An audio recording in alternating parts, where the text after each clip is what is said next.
जय हिंद साथियों, मेरा नाम एडवोकेट केराज भैरव है और आज हम जानेंगे कि यूपीएससी के लिए पॉलिटी सब्जेक्ट को कैसे तैयार करें। पहले मैं संसाधन की बात करता हूँ, रिसोर्सेज कौन कौन सी बुक्स पढ़नी चाहिए। मैंने स्टार्टिंग में जब मैंने तैयारी करी थी 2014-15 में, तो ओल्ड एनसीईआरटी पढ़ी थी। जगदीश भाई ने ये एनसीईआरटी दिलवाने में मदद करी थी और ये एनसीईआरटी है, आप देख रहे होंगे।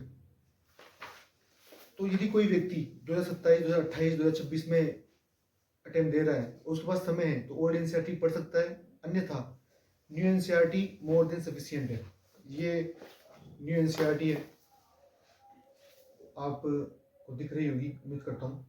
ये 11th की है, भारत का संविधान, और 12th की है।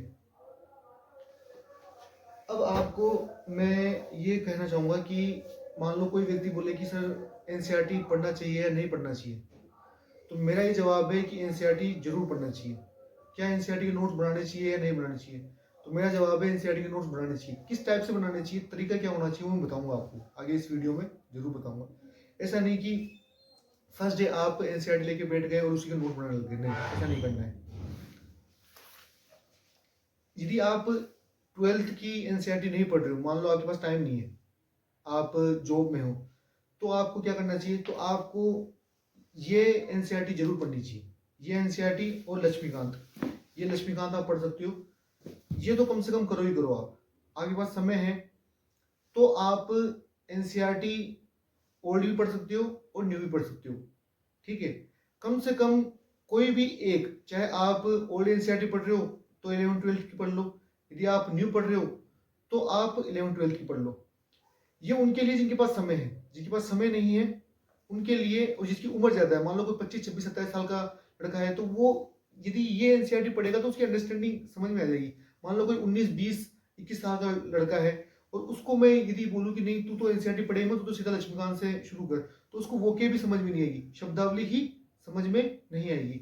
इसलिए आपको दो टाइप के स्टूडेंट है, एक जो जिसकी उम्र कम है, जिसके पास समय है, तो वो एनसीईआरटी 11th-12th की पढ़े और उसके नोट्स भी बनाए, और लक्ष्मीकांत पढ़े।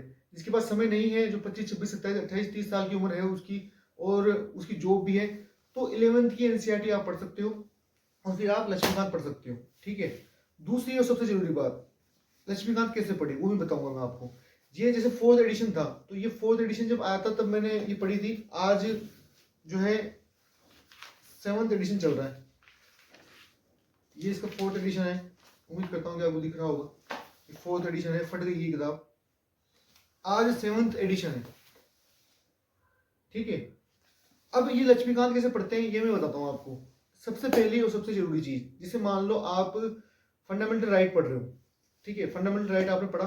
अब आप 3 साल के पेपर उठाओ, 2024, 2023, 2022, ये पेपर उठाओ और उसमें देखो कि फंडामेंटल राइट से क्वेश्चन आया हुआ है क्या।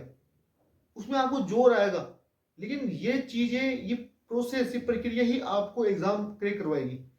आप देखो उसमें छानो कि अच्छा पॉलिटी कौन कौन से क्वेश्चन आए हुए हैं और क्वेश्चन पेपर किस तरह से लेना है। ये जो पब्लिकेशन आती है दिशा और अरिहंत, ये नहीं लेना।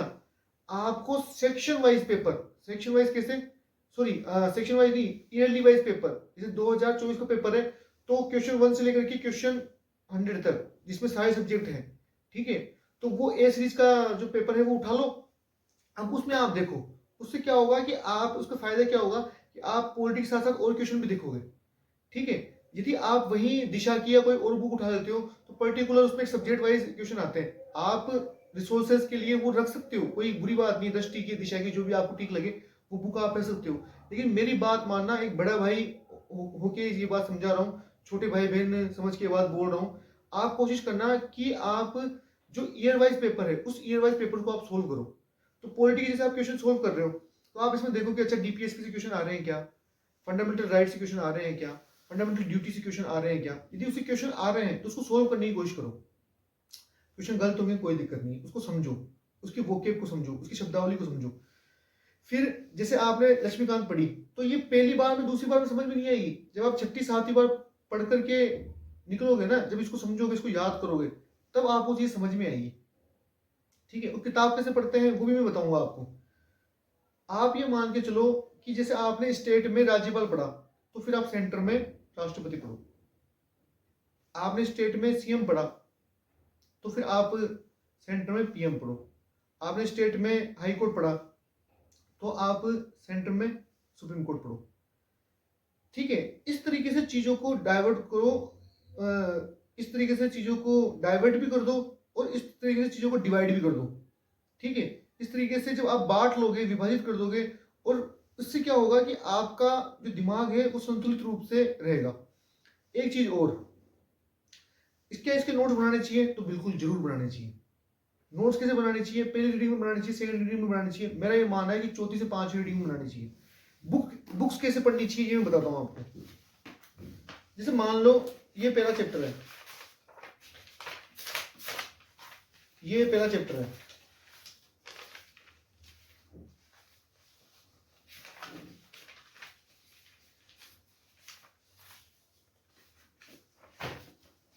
ये पहला चैप्टर है। अब जब आप पढ़ो तब आप क्या करो कि जैसे ये इसका पहला पैराग्राफ है तो उसको आप पढ़ो, फिर आप इसको समझोगे बोलना क्या चाह रहा है। जब आप किताबों से बात करोगे ना, किताबें दोस्त होती है, किताबें बहुत अच्छी तरीके से बातें करती है। इस धरती पे सबसे अच्छी दोस्त किताबें होती है। तो जब आप इसको पढ़ोगे तो इसको समझने की कोशिश करो। जब पहला पैराग्राफ पढ़ लिया आपने, फिर दोबारा वापस इस पैराग्राफ को पढ़ो। ठीक है, 2 बार इसको पढ़ो, फिर आगे बढ़ो आप। और यदि मान लो 2 बार में समझ में नहीं आया तो तीसरी बार वापस पढ़ो। अब आप बोलोगे सर ऐसे तो जो है समझ में नहीं आएगा। अरे मेरे भाई, समझ में आएगा। तुम 2 से 3 बार पढ़ोगे तब जाके ट्यूनिंग बढ़ेगी। मान लो किसी ने पॉलिटी पढ़ी ही नहीं, कोई साइंस बैकग्राउंड का है तो कैसे समझेगा? इकोनॉमी किसी ने पढ़ी नहीं तो कैसे समझेगा? उसको 2 बार पढ़ो। कोई शब्द आपको समझ में नहीं आया, फॉर एग्जाम्पल आपने कोई भी वर्ड, जैसे राजस्व है, रेवेन्यू, तो आपको समझ में नहीं आया। कोई 17, 18, 19 साल का बच्चा है तो उसको पता नहीं राजस्व होता क्या है, तो उसको गूगल पर सर्च करो, उसका मीनिंग सर्च करो। यदि आप इंग्लिश मीडियम के हो तो इंग्लिश मीडियम में सर्च करो, और हिंदी मीडियम के हो तब भी मैं आपको बोलूंगा इंग्लिश में सर्च करो। चीजें समझ में आएगी, धीरे धीरे धीरे धीरे चीज समझ में आएगी। ठीक है, पहला पैराग्राफ पढ़ लिया, फिर दूसरा पैराग्राफ जब आओगे, जब दूसरा पैराग्राफ पढ़ो, ऐसे करते करते पूरा चैप्टर पढ़ो। जब आप पूरा चैप्टर कर लोगे तब आपकी फर्स्ट रीडिंग होगी। समझ में आई मेरी बात?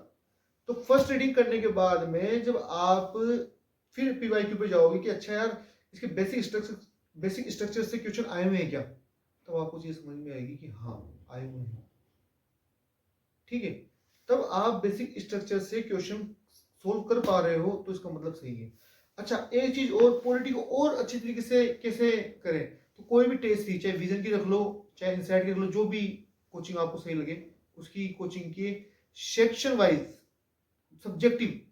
ठीक है, जैसे पॉलिटी है तो पॉलिटी के 4-5 टेस्ट तो उठा लो भाई। विजन के 35 टेस्ट आते हैं तो पहला, दूसरा, फिर शायद छठा, सातवां है या 11, 12 टेस्ट है, तो उसमें 5-6 टेस्ट है टोटल। ठीक है, यदि मैं फुल लेंथ टेस्ट को छोड़ दूं तो कम से कम 5 से 6 टेस्ट पॉलिटी के हैं, तो वो उठा लो आप। फिर 25 क्वेश्चन का सेट लगाओ, 25 क्वेश्चन का सेट लगाओ। अब यहाँ पे देखो 2 चीजें टकराएगी। आप पढ़ रहे हो चैप्टर 1, पढ़ रहे हो चैप्टर 2, ठीक है, आपने नहीं पढ़ा और आप सीधा जो है क्वेश्चन लगाने लग गए, लगाओ, कोई दिक्कत नहीं है। सॉल्यूशन दिया हुआ है ना उसमें, कोई दिक्कत नहीं है। अच्छा, कुछ को लगता है कि नहीं नहीं सर अभी तो मेरे पास टाइम है, 2 साल बाद दूंगा, 3 साल बाद दूंगा, तो फिर 15-20 दिन पहले इसको पढ़ो, क्वेश्चन बाद में लगाना। यदि आपको लगता है कि नहीं सर अगले साल पेपर देना है तो साथ में क्वेश्चन लगाओ। इससे क्या होगा, जल्दी आप चीजों को समझने लगोगे। ठीक है, तो क्वेश्चन, जैसे क्वेश्चन लगा रहे हो आप, क्वेश्चन लगाते लगाते आपको पता चला कि यार जो ये क्वेश्चन है ये तो पार्लियामेंट में है, पार्लियामेंट का क्वेश्चन है और वो क्वेश्चन गलत हो गया, कोई बात नहीं, हो जाने दो गलत। आप फंडामेंटल ड्यूटी, फंडामेंटल राइट पढ़ रहे हो ना, पार्लियामेंट का क्वेश्चन आ गया, पार्लियामेंट आपने नहीं पढ़ा, उस क्वेश्चन को वहीं सोल्व करो और वही सॉल्यूशन पढ़ लो। ठीक है, अब पेपर वहां कंप्लीट हो रहे हैं, यहाँ पे ये बुक कंप्लीट हो गई। अब इसके बाद में जब आपने चैप्टर कंप्लीट कर लिया, चैप्टर 2 से 3 बार आपने कंप्लीट कर लिया और उसके नोट्स बना लिए, और नोट्स बनाओ शॉर्ट नोट। नोट्स कैसे बनाते हैं वो भी बताता हूँ। जैसे भाई स्टेट वाइज जो टॉपिक है उसको स्टेट वाइज में, और जो सेंटर वाइज टॉपिक है उसको सेंटर वाइज में सोल्व कर लो, उसको नोट्स बना लो। तो नोट्स इस तरीके से बनाओ कि ज्यादा बल्कि नोट्स नहीं हो। इस 700-800 पेज की किताब को आपको 100-150 पेज में समेटना है, उसको बोलते हैं नोट्स। आप देखोगे चाहे प्री में इस टाइप के क्वेश्चन आएंगे कि ये चीज समझ में आ जाएगी और इस टाइप से नोट्स बनाने चाहिए। और ये कैसे पता लगेगा कि प्री में किस टाइप के क्वेश्चन आएंगे, तो क्वेश्चन सोल्व करने से, पीवाईक्यू सोल्व करो। ठीक है, तो आपने यदि जब एनसीईआरटी पढ़ ली, आपने जब लक्ष्मीकांत पढ़ ली, आपने पीवाईक्यू सोल्व कर लिए, फिर आप टेस्ट सीरीज में जब फुल लेंथ टेस्ट लगाओगे तब आपके यदि 20 क्वेश्चन आ रहे हैं फुल लेंथ में 100 में से, तो उस फुल लेंथ में 20 क्वेश्चन में से आपके, मैं ईमानदारी से बता रहा हूँ, 14 15 16 क्वेश्चन आराम से सोल्व होंगे, चाहे वो किसी भी लेवल का पेपर बना। और बाकी के, अब आप ये सोचो कि बाकी के यदि किसी से नहीं हो रहे तो वो फिर आपसे भी नहीं होंगे।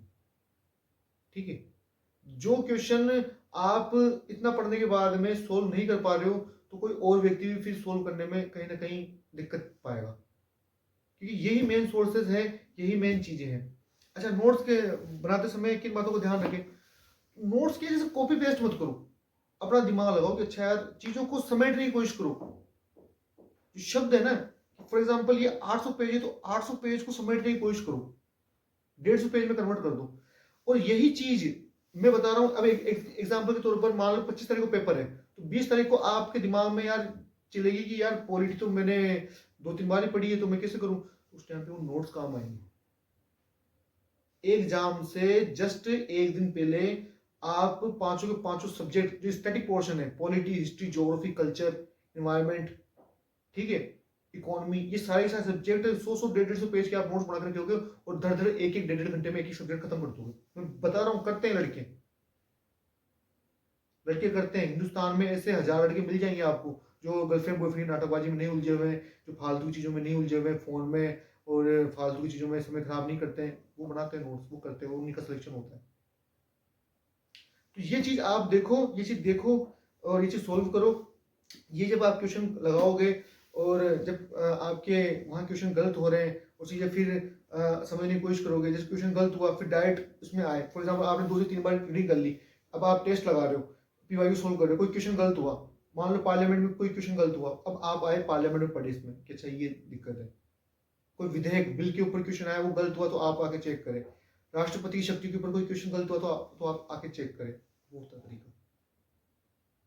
आई बात समझ में?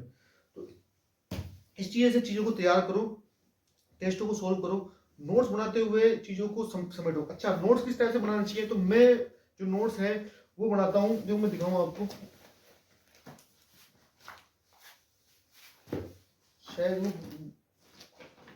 शायद वो बुक जो है लाइब्रेरी में है मेरी, कोई बात नहीं, मैं आपको बता देता हूं कि नोट्स को आप 3 भागों में डिवाइड करो।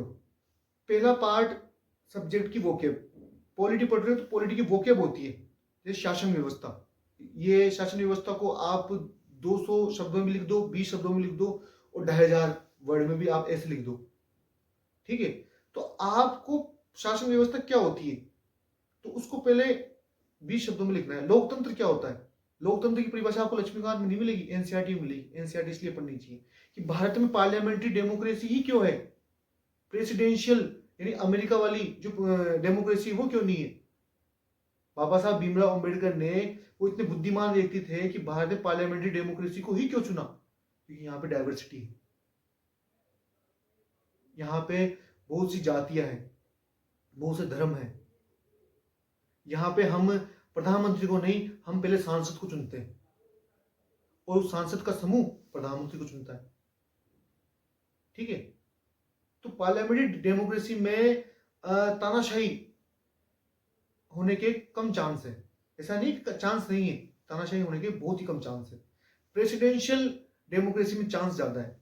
तो जब आप पॉलिटी की एनसीईआरटी पढ़ोगे, लक्ष्मीकांत पढ़ोगे, तब ये चीजें धीरे धीरे आपको समझ में आएगी, तब ये चीजें धीरे धीरे आप अंडरस्टैंडिंग करने लग जाओगे, फिर आपके तार भिड़ेंगे आपस में, फिर आप समझोगे कि अच्छा यार ये सब्जेक्ट ऐसा है, इस सब्जेक्ट को पढ़ते समय इन बातों का ध्यान रखना चाहिए, और वो चीजें आपको समझ में आने लग जाएगी। ठीक है, दूसरी चीज, अच्छा जैसे वोकेब है, सब्जेक्ट कोई नोट्स बनाने तो 3 पार्ट में डिवाइड करो। पहले तो वोकेब, दूसरा है कंपेयर करके कैसे कि मान लो आपने for example fundamental right, fundamental duty और डीपीएसपी, इन तीनों को एक ही पेज में नोट्स बनाओ। तीसरा जो है वो है सब्जेक्ट वाइज, जैसे चैप्टर वाइज, फॉर एग्जांपल आपने चैप्टर 1 लिखा तो चैप्टर 1 के नोट्स आपने बना लिए शॉर्ट में। जैसे मान लो इसमें 8 से 9 पेज का चैप्टर है, तो आपने 1.5 से 2 पेज बना लिए, उसको समेटने की कोशिश करो और वो चीजें आ जाएगी धीरे धीरे। आपको मैं समझाने की कोशिश करूंगा, आप नहीं समझ पाओगे, लेकिन जब आप पढ़ने लगोगे तो वो चीजें अपने आप धीरे धीरे आपको समझ में आने लग जाएगी। तो तो इस चीज को आप सोचो, इस चीज पे आप विचार करो, और धीरे धीरे धीरे धीरे मेहनत करोगे तो चीजें आपके पक्ष में आने लग जाएगी। टाइम दोगे, किसी भी चीज को टाइम दोगे, वो चीजें आपको आराम से समझ में आने लग जाएगी। कोई भी आपका सवाल हो तो मेरी इंस्टाग्राम आईडी है, उस पर आप जो है मुझे डीएम कर सकते हो। फालतू के message, good morning, good evening sir, sir मेरी पढ़ाई नहीं हो रही, मैं क्या करूँ, इस टाइप की चीजें बकवास सवाल मत पूछो। जो जेन्युइन सवाल है, जो मुझे लगेगा तो मैं उसके जवाब दूंगा। कुछ लोग जो है नंबर मांगते हैं कि सर आपके फोन नंबर दे दो, तो भैया इतना टाइम नहीं है कि मैं फोन नंबर दूं, ठीक है। कुछ जो है लोग अपना दिमाग लगाते हैं कि सर जो है ऑप्शनल क्या रखना चाहिए, क्या नहीं रखना चाहिए। यार 50-500 वीडियो है यार यूट्यूब के ऊपर, देखो। शादी थोड़ी करनी है ऑप्शनल से, जो आपको सही लगे, जो सुटेबल लगे रख लो, एग्जाम दो, ठीक है। तो कोई भी ऐसा सवाल हो तो आप इंस्टाग्राम पे मेरे से पूछ सकते हो, आप वीडियो कमेंट में पूछ सकते हो। मुझे जब लगेगा कि हाँ इस सवाल का जेन्युइन जो है आंसर देना चाहिए, नीड है, तो मैं उसके ऊपर वीडियो जरूर बनाऊंगा, ठीक है। जय हिंद, जय भारत, ओम नमः शिवाय।